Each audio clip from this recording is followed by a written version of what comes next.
Hello students, welcome to the today's curious session on Bohr's model. In our previous discussion, we studied some postulates of Bohr's theory. Today we will continue the same theory with different postulates. Before we go to the postulates, here are the two captions I selected for all of us. The first caption is reality is in the observations, not in the electron. This means reality lies, or the truth lies, or the fact lies in observations. Whenever you want to learn, you should observe things. That's why observation plays very important role in experiments. If you want to be a good learner, you have to be a good observer. That's why we say a good learner is a good observer. Electron was there long back. Before Dalton, it was there. But Dalton could not notice it. He was not thought at all about the electron. He said atom is indivisible. Leave about the electron. That means he has not observed the things. During that time, it was very popular. He is correct. Okay. So, meaning of this statement is reality is in the observations, how you observe, not in the electron. Electron is there. Only thing is you have to find out. Thomson said here, Rutherford said here, Bohr is saying here. So how people are observing electron, their theories, then they're taking the conclusions. So after the aim of the experiment, they go for the observations, they see the data, they see the report, then they come to the conclusion. So that is the meaning of this caption, reality is in the observations, not in the electron. Very famous and very meaningful caption, so I selected this. Second caption is a scientific theory is a tool, not a creed. Here, creed is a set of beliefs like this only. I will take the same example, Dalton's theory only. Dalton's theory is a tool. Means what? Using Dalton's theory, using this theory as a tool, we can explain many properties, and he has explained it. The laws of chemical combinations, meaning of element, meaning of a compound, their proportions, everything was neatly, nicely explained. So using the Dalton's theory as a tool, many properties explained. But Dalton theory is not a creed. It is not a set of beliefs. Means what? Means Dalton's theory is not the final, not the everything.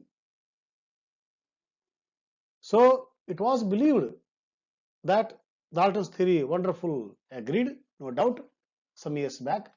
But after some years, the theory became what? Obsolete. So today we are emerging with new ideas.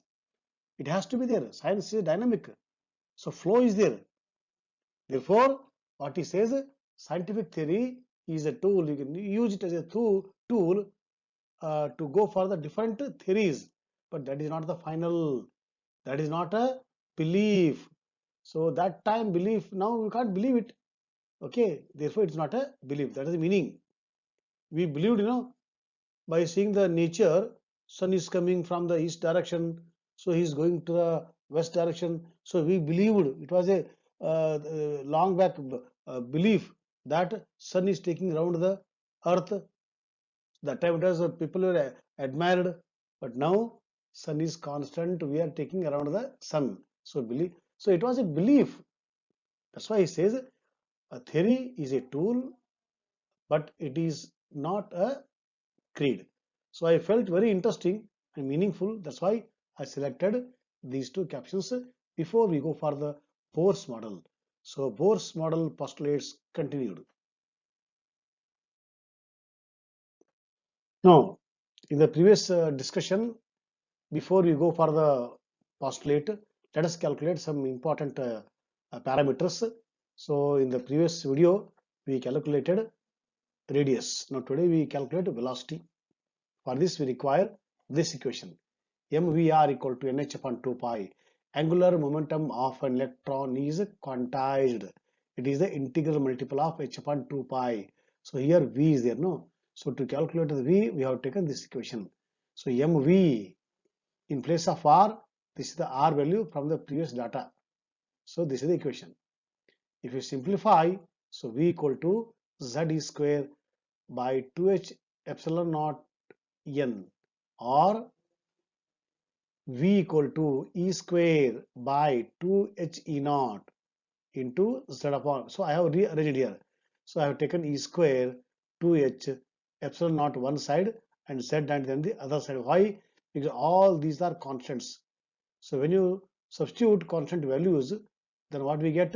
We get Vn equal to velocity of electron in the nth shell equal to, so 2.18 value into 10 to the power of 6 z by n meter per second. So this is the velocity of light in the nth shell. If you want to know the velocity of electron in the second shell, so n equal to 2, atomic number of the which atom you are calculating, and n equal to 2. So you calculate, that is the answer for the velocity of that electron in that shell, in that atom, in meter per second.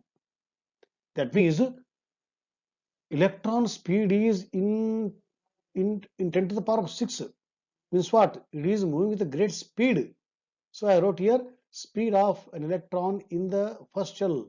This is for hydrogen I have taken because z equal to 1, n equal to first shell. So speed of electron in the first shell of hydrogen equal to 2.18 into 10 to the power of 6 meter per second. So fast it is taking around the nucleus. Now let us calculate the speed of an electron in the second shell of hydrogen, n equal to 2. That time it becomes 1.09 into 10 to the power 6 meter per second. Here z equal to 1, n equal to 2. So this is the answer. Now you please compare these two. Speed of electron in the first shell, K shell, speed of electron in the L shell, second shell, it is decreasing or increasing? I told you to conclude. It is decreasing.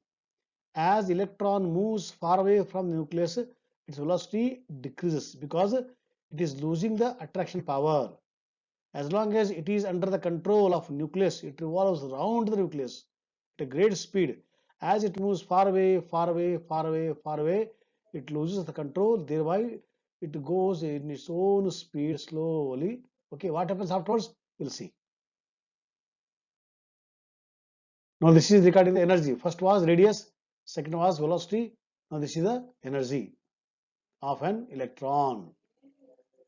It is actually energy of the shell. Because electron takes this shell, therefore it is taken as energy of the electron. If electron is in the n equal to 1, so that is the energy of the electron. Because electron is there in that energy level, energy shell, K shell, so we say energy of K shell. So energy of a shell is nothing but energy of electron present in that shell. Both are same because electron is in that shell. So energy of the shell is nothing but energy of the electron. Totally there are two types of energy on electron. One is kinetic energy because of movement. Other one is there is a electrostatic potential energy also between the nucleus and the electron. Okay, this we are going to learn in the 12th physics. Kindly hold it.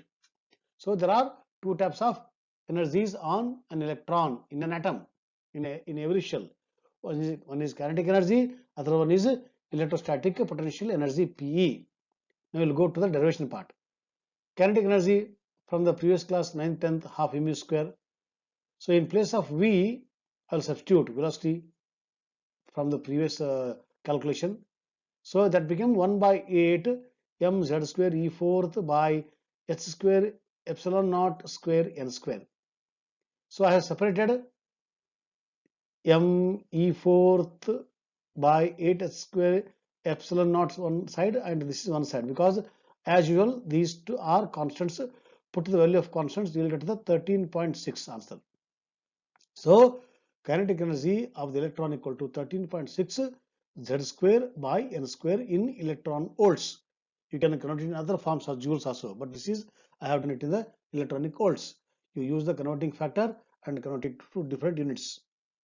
Now we'll come to the potential energy. Directly I have taken from the physics 12th class. It is 1 by 4 pi epsilon naught q1 q2 by r. So these two are the charges. This is the charge of an electron, charge of the nucleus, minus and the plus. Now here we have taken here q1 charge of electron equal to E, and q2 is what? Charge of the nucleus. In the previous video, please see, depend upon the number of proton, atomic number. So Ze is the nuclear charge. This is the electronic charge, nuclear charge, minus plus by R. Therefore, it is equal to 1 by 4 pi epsilon naught Ze square by R. Now please substitute for the R, radius, that equation. So potential energy equal to 1 by 4 pi epsilon naught Ze square by N square square epsilon naught pi m Ze square. Please simplify. Pi gets cancelled. All those you do it. Simple mathematical operations, 4 operations. Then we get potential energy equal to mz square E fourth by 4 epsilon naught square h square n square. Now for some real element, we have to do something here in mathematics or in physics. So what I am doing here, multiply this equation by 2 and divide by 2, so that without altering the equation I am doing some rearrangement. So 2 by 2. What happens here? It becomes 2 as usual here. This I am making 8. Okay, this I am making 8 because 8 was there in the kinetic energy. That's why to get to that form I am converting this is in the 8 form. So 2 4s are 8 here. Now you see I have taken separate here. M E fourth by 8 epsilon naught square h square and 2 z square by n square. So what is this one? Now 2 z square n square I have taken this side and this I made this side. Right? Okay. Now 2 z square by n square into, after putting the value from the previous nodes, it becomes 13.6. But one point you have to remember here, what is Q1 here? Q1 is electronic charge negative and Q2 is what? Nuclear charge positive. So in the potential energy, in the electrostatic, we keep charges also. So therefore, when you multiply a Q1, Q2, that is the plus or minus, the answer is in the minus. So in the electrostatic 12th class, we learn all these. So minus plus gives minus. Potential energy equation is in the minus. Now, what is the total energy of the electron? It is a combination of what? Potential energy and kinetic energy. So, potential energy and kinetic energy. So, 13.6 Z square N square is the common I have taken. Minus 2 plus 1 gives minus 1. Multiply. So, total energy is equal to minus 13.6 Z square by N square in electronic volts. What is the conclusion? Conclusion is total energy of an electron is negative. What does it mean? Please hold. Total energy for hydrogen is what? Is atomic number of hydrogen is 1. What is N? That electron is in the first shell, N equal to 1. So this also 1, this also 1. So 1 by 1, 1, 1 into this same. So total energy for hydrogen where electron is in the first shell equal to minus 13.6 n square if it is in the first shell. By chance if it goes to second shell, I have done here, but in the first shell it is 13.6 electron volts, and general equation I have taken total energy of electron in the hydrogen equal to minus 13.6 by n square electron volt. Here I have done calculations of total energy of an electron for the hydrogen for the first 4 shells. First shell minus 13.6 electron volt using the same equation because it is 1 square. The second shell it is 2 square 4, this by 4, that gives you minus 3.4 electron volts, and for the third shell minus 1.51 electron volts, and for the fourth shell minus 0.85 electron volts. And if we go on calculating, let us see what happens. What is the conclusion? Conclusion is energy of an electron increases as it moves outward. You see the values. Values are becoming less negative. That means it is going to the positive side. So electron energy is increasing as it moves away from the nucleus. That is the conclusion. So for this, you refer the four datas. N equal to 1, how much is the energy? N equal to 4, how much is the energy? So data has proved that the more electron goes far away from the nucleus, its energy increases. Now, okay, I have taken for the first four. If it is for n equal to 5, 6, 7, 8, 1 crore, 10 crore, if n tends to infinity, that time what is the value of total energy? So something by infinity is 0. That means total energy is becoming 0. When n becomes infinity, that time total energy becomes 0. This means what? When the energy of electron becomes 0, 0 means what? Not that 0. It was minus, less minus, going towards positive. Now it is totally free. Electron is totally free. See, for an atom, what is infinity? See, for me, what is infinity? To some distance, it is infinity distance. So infinity means don't think that it is so far away. So for me, infinity is different. For atom, infinity is different. So for atom, a small distance away from the nucleus. So when electron goes away from nucleus, what was the conclusion? Energy increases. So increase, increase, increase, increase. So minus, so it is going to 0. When n is infinity, total energy is becoming 0. Means what? It has lost the control. Now it is not under the control of nucleus. It is totally free. So when electron is free, it will come out of the atom. That means after losing electron, atom has undergone ionization. That I wrote here. That stage is called as what? Ionization of an atom. So electron is free, independent from the nucleus. That is the meaning of what? When n is infinity, total energy becomes the 0. Now, sixth postulate of the Bohr. In the previous postulate, what he told? Electron neither gains energy nor loses energy as long as it is in the circular orbit. So that's why he named those circular shells as stationary. But here what he is saying? He is saying it can take electron, it can lose electron. Okay, but under what condition? There are some conditions. Okay, it is called Bohr's conditions or the Bohr's quantization condition. So what he says, electron can accept energy and can lose energy. If electron accepts energy, it becomes more active, it goes to next level. If the electron is in the first shell, if it takes electron and it goes to jumps to the next level. Okay, that is the meaning here. So after taking electron, after accepting electron, it jumps to the next level, higher level, and this is called as what?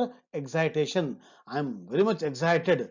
Gollad is very much excited. So like that we say no. Now when the electron loses energy, electron is in the now fourth shell. KLMN nth shell. N, capital N. Now it has lost energy. So it has to come to the next level. If still loses next level, last the minimum energy, K shell. That means what? When electron loses electron, it recedes back to the lower level because every system wants to be in the least energy state. I told in the previous discussion, this is the rule of nature. So this process is called what? De-excitation. Excitation, gain energy, go to higher level. De-excitation, lose energy and come back to the lower level or least energy level.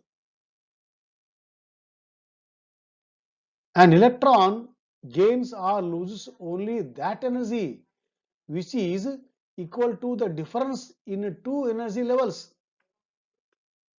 See how clever, how wise he was. That's why I told difference between the clever and the wise in the case of Bohr. He says it can take electron, it can take energy, it can lose energy, but how much? Which is equal to the difference in two energy levels. Only that much energy it can take or it can lose. That means he is fixing the energy. So here how angular momentum was quantized, in the same way energy of an electron also quantized. This much only it will lose. This much only it will take. So he has not said that James Maxwell said electron will lose electron and spiral. No, it will not happen. As long as it is in the station level, it will not lose.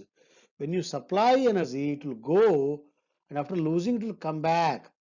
How much it will take? It depends upon the difference between the two energy levels. For example, here you see. Once again, I am taking the energy of the first four levels. Okay, first shell, second shell, third shell, and the fourth shell. These are energy in electronic volts. Okay, now if I supply 9 electron volt energy to the electron which is in the first shell, okay, what happens, sir? Then its energy of the electron becomes minus 4.6 electron volts. Then where it will go? Where it will go? Will it go to here? No, it will not go, because that minus 4.6 energy level is not there. You have kept your leg on the first ladder, first step of the ladder.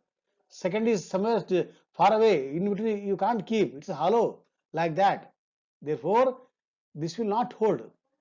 That means even if you supply non-electronic volt energy to the electron, it will not jump to the next level. You see here. If you supply 10.2 electron volt, then it becomes how much? 3.4. You see difference here, difference between these two. And that is there, it is existing here. That means if electron wants to take energy, it will take this much only. Even if you supply this energy, it won't accept, because for it's difficult to go to this level. Therefore, energy is quantized. This much energy only it will take in terms of what discrete value it is taking. Okay. Therefore, conclusion is what? An electron in the first shell takes only 10.2 electron volt energy, so that it can jump to the next level which is existing. That means energy of an electron is quantized, and this is known as what? He has told angular momentum of an electron is quantized, energy of an electron is quantized, and this condition is known as what? This condition is called as Bohr's quantization condition. Very nice, very interesting. Okay, still many more are there. So after discussing Bohr's theory and Bohr's postulates, still there are excuse me, many points are there to discuss on the spectrum, emission spectrum, absorption spectrum, line spectrum of hydrogen, how Bohr's model was successful in explaining the line spectrum of hydrogen. All those we study in our next discussion. Thank you, my